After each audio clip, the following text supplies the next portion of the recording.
ไปต่อหรือพอเท่านี้เพราะว่าแววตาของอายเจ้าจงบ่งสีพร้อมการกระทำย่ำยีคือเจ้ามีคนใหม่เทคแคร์การกระทำบ่คือแต่กี้จะจนหรือมีอายก็ให้การดูแลพอเขาเข้ามา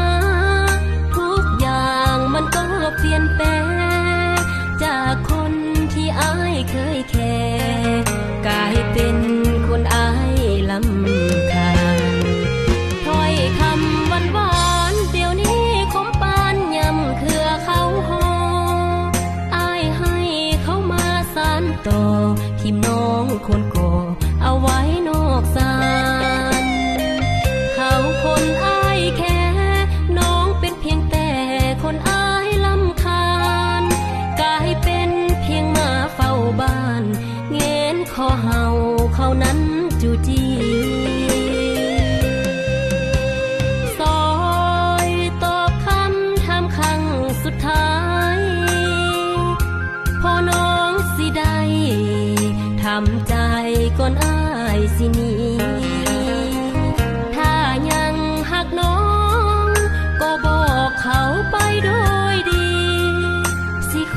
บทั้งสองจังสิน้องหับบ่ได้ดอกนา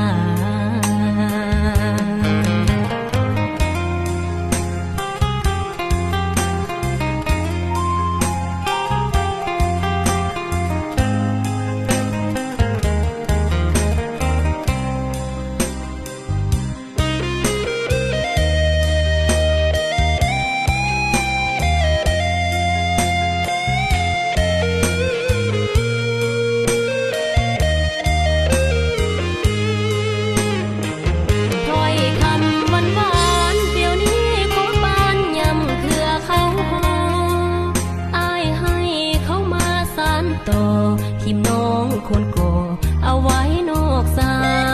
ลเขาคนอายแค่น้องเป็นเพียงแต่คนอายลำคาญ